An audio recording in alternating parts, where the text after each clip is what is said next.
Complaint के ingredients क्या होंगे?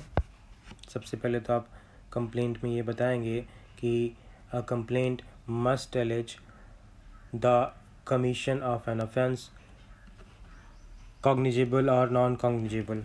कंप्लेंट में बताया जाएगा कि इस तरीके का ऑफेंस हुआ है और ये ऑफेंस कॉग्निजेबल है या कि नॉन कॉग्निजेबल है।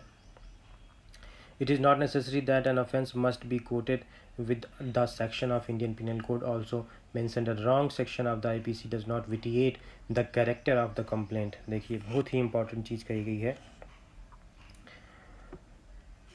ज़रूरी नहीं है कि जो कंप्लेंट किया जाए उसमें सारी डिटेल्स दी जाए कि इस पर्टिकुलर सेक्शन के अंडर में ये ऑफेंस किया गया है। आईपीसी का जिक्र होना ज़रूरी नहीं है। को हर व्यक्ति वकील नहीं है, हर व्यक्ति कानून का जानकार नहीं है। बस ये वो बता सकता है कि इस तरीके की अपराध हुआ है मेरे साथ या किसी और के साथ। वो मजिस्ट्रेट के सामने जा कर के इस तरीके का एप्लीकेशन दे सकता है कि इस तरीके का अपराध हुआ है, चोरी हुई है, यहाँ पे डकैती हुई है। ज़रूरी नहीं है कि वो सेक्शन मेंशन करे इंडियन पीनल कोड का। सेक्शन मेंशन करना कोर्ट का ही काम है। कोर्ट डिफ़ाइन करती है जब चार्जशीट बनाती है कोर्ट जब चार्जशीट बनाती है तो वो डिफ़ाइन करती है कि ये अपराध हुआ है। जैसे आप पुलिस स्टेशन में जाते हैं, पुलिस को बताते हैं कि पर्टिकुलर ऑफेंस हमारे साथ हुआ है, हमारे साथ चोरी हो गई, तो ज़रूरी थोड़ी ना है आप सेक्शन नंबर बताएंगे। आप तो सिर्फ ये कहेंगे ना चोरी हुई है, तो पुलिस उसको खुद ही अपने जो है जब रिपोर्ट लिखती है, FIR लिखती है, तो उसमें लिख देती है कि सेक्शन थेफ्ट का जो सेक्शन है IPC में उसके अकॉर्डिंग हो गया है, ऑफेंस हुआ है इनके पर्टिकुलर पर्सन के खिलाफ, विक्टिम के खिलाफ। तो ज़रूरी नहीं है कि इंडियन पीनल कोड के अकॉर्डिंग सेक्शन को आप मेंशन करें वहाँ पे। पहली चीज़ ये भी ज़रूरी नहीं है कि आप बताएं कि कॉग्निजेबल ऑफेंस है कि नॉन कॉग्निजेबल है, ये भी ज़रूरी नहीं है। आप बस बताएं इस तरीके का ऑफेंस हुआ है। इवन आपने रॉन्ग सेक्शन IPC का लिख दिया है तो इससे does not vitiate the character of complaint. Okay, ठीक है। It must made to a magistrate under section 2D complaint को डिफ़ाइन करता है। ये मजिस्ट्रेट के पास किया जाता है। Specifically provides that police report is not a complaint. Police report जो होती है वो कंप्लेंट नहीं होती है, बार बार कहा गया है, accept in certain cases. Police report होती है, वो कंप्लेंट नहीं होती। कंप्लेंट जनसाधारण आ करके कोर्ट में करता है। पुलिस रिपोर्ट पुलिस प्रोवाइड करती है। पुलिस रिपोर्ट का मतलब वही होता है कि पुलिस आके बताती है कि इस तरीके का ऑफेंस हुआ है आपके ज्यूरिसडिक्शन में। ओके,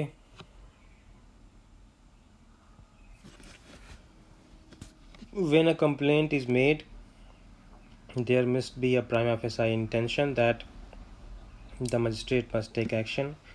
ये सब इंग्रेडिएंट्स हैं कंप्लेंट के। आप कंप्लेंट को इस तरीके से बताइए जिससे सामने वाले मजिस्ट्रेट को लगे कि हाँ वो चाहता है, व्यक्ति जो विक्टिम है या जो व्यक्ति अपराध के बारे में जानता है वो चाहता है कि मजिस्ट्रेट उस पर एक्शन ले। A dismissal of complaint does not create a bar on the rehearing of the subsequent complaint based on the same facts. It can be reheard by the same magistrate presiding in the same court। Magistrate के सामने कोई व्यक्ति जाता है फरियाद लेके कि इस तरीके का अपराध उसके साथ हुआ है। मजिस्ट्रेट साहब को लगता है ऐसा कोई अपराध नहीं हुआ है प्राइमा फेसाई केस में, और वो उस केस को, उस फरियाद को क्या कर देते हैं, डिसमिस कर देते हैं। तो डिसमिसल ही एक वो चीज़ नहीं है जो फिर से उसकी फरियाद को, जो उसकी कंप्लेन को वापस करने से रोके। उसी कोर्ट में, उसी मजिस्ट्रेट के सामने, उसी कोर्ट में फिर से वही व्यक्ति जा कर के बता सकता है इस तरीके का अपराध मेरे साथ हुआ है। कंप्लेंट यही होता है। A complaint in a criminal case is what a plaint in civil case। Complaint criminal case में वैसा ही है जैसा प्लेंट होता है सिविल केस में। जैसा कि आपने पढ़ा है CPC में प्लांटिफ होता है। CPC में प्लांटिफ पढ़े होंगे आप। दूसरी पार्टी को आप डिफेंडेंट कहते हैं। उसी तरीके से क्रिमिनल कोर्ट में, क्रिमिनल केसेस में आप फर्स्ट पार्टी जो कंप्लेंट करने आ रहा है उसको बोलेंगे कंप्लेनेंट। उसको क्या बोला जाएगा? कंप्लेनेंट। ANT लास्ट में लग जाएगा, लास्ट में कंप्लेंट के, ठीक है। कंप्लेनेंट बोला जाता है जो कंप्लेन करता है, और जो व्यक्ति के ऊपर एक्यूजेशन लगाया गया है, आरोप लगाया गया है, उसको बोला जाएगा एक्यूज्ड। एक्यूज्ड बोला जाएगा, एक्यूज्ड बोला जाएगा, ना कि गिल्टी। गिल्टी तो तब वो होता है जिसके खिलाफ कोर्ट ने पूरी सुनवाई पूरी करके ये पा लिया है, ये डिसाइड कर लिया है, जजमेंट दे दिया है कि हाँ ये व्यक्ति दोषी है। उस व्यक्ति को कहा जाता है गिल्टी, उस व्यक्ति को कहा जाएगा गिल्टी। और जो व्यक्ति एक्यूजेशन जिस पे लगा है वो एक्यूज्ड ही है, गिल्टी नहीं है। उसी तरीके से जो व्यक्ति कंप्लेन करने आया है वो तो कंप्लेनेंट हो गया, लेकिन जो व्यक्ति उस पीड़ा को सहा है, जो अपराध के उसके खिलाफ किया गया है, उसे विक्टिम कहा जाएगा। विक्टिम तब कहा जाएगा जब कोर्ट फाइंडिंग में पा जाती है कि ये इस तरीके का अपराध हुआ है और जो कंप्लेनेंट है उससे पीड़ित है। विक्टिम मतलब पीड़ित होता है, कंप्लेनेंट मतलब क्या होता है? जो कंप्लेंट, फरियाद लेके जो आया हुआ है। तो विक्टिम अगला स्टेप है कंप्लेनेंट का बनने का, जो प्रोसीजर ऑफ केसेस के बाद बनता है, ठीक है। उसके बाद हम पढ़ रहे हैं a complaint in criminal case is what a plaint in civil case. Okay, it is one of the more whereby magistrate can take cognizance of an offence. It is necessary that it must be made to a magistrate and not to a judge or a police officer. Complaint हमेशा magistrate को की जाती है, ना कि किसी जज को, ना कि पुलिस ऑफिसर को। मजिस्ट्रेट मतलब जुडिशियल मजिस्ट्रेट, जो कि PCSJ के थ्रू रिक्रूट होता है। जूनियर डिवीज़न जजेस भी उनको कहा जाता है। अ मियर स्टेटमेंट टू मजिस्ट्रेट, यहाँ पे देखिए गलत सेंटेंस फिर से लिखा गया है। अ मियर स्टेटमेंट टू लिखा जाएगा यहाँ बीच में। A mere statement to magistrate, a mere statement to magistrate by way of information without asking him to take action. अगर आप कंप्लेंट फाइल करते हैं और ये नहीं कहते हैं कि आप इस पर एक्शन लीजिए, तो it is not a complaint. Further the magistrate's action must be under this code only and not any other laws. A complaint may be sent by post, telegram and affidavit may also amount to complaint. आप complaint को magistrate court में post या Telegram के through भी भेज सकते हैं, लेकिन ये प्रैक्टिकली पॉसिबल नहीं है। ऑलरेडी कोर्ट्स इतना ओवरबर्डन्ड है कि उस पर एक्शन किस हिसाब से लिया जाएगा उसको वहीं की स्थिति परिस्थिति के हिसाब से बताया जा सकता है। तो कंप्लेंट के बारे में हमने इतना कुछ पढ़ा। आगे बढ़ते हैं, बहुत ही इंपॉर्टेंट देखिए इसमें केस आ रहा है विनप्पा वर्सेस स्टेट। ये पुराना लीडिंग केस है कंप्लेंट के बारे में। इसमें क्या कहा गया है पढ़िएगा।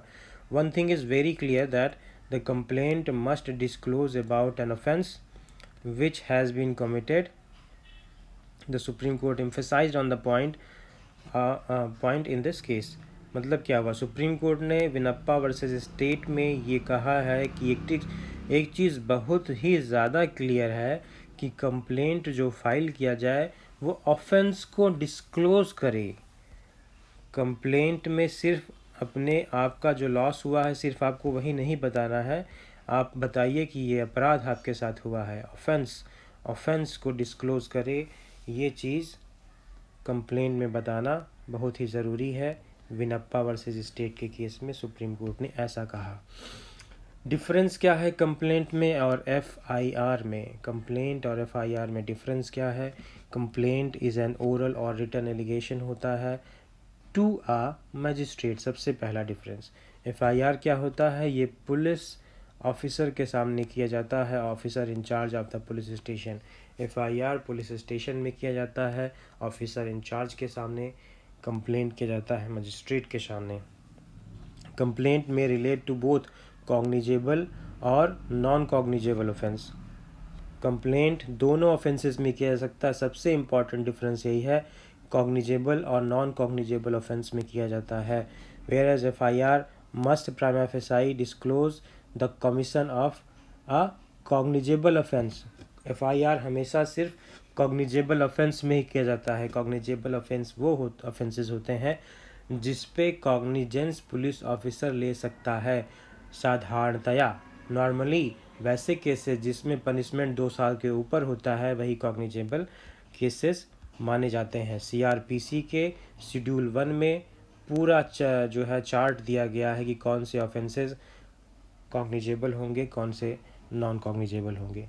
सीआरपीसी के पीछे जब किताब आप खोलेंगे, पीछे जो शेड्यूल दिया हुआ है उसमें कॉग्निजेबल नॉन कॉग्निजेबल की लिस्ट दी गई है। लेकिन मोटा मोटा ये समझिए, जो ऑफेंसेस में 2 साल से ज़्यादा की पनिशमेंट है वही कॉग्निजेबल ऑफेंसेस माने जाते हैं। नॉन कॉग्निजेबल ऑफेंसेस वे होते हैं जिसमें पनिशमेंट 2 साल से कम की हो या फिर जिसमें पनिशमेंट सिर्फ फाइन की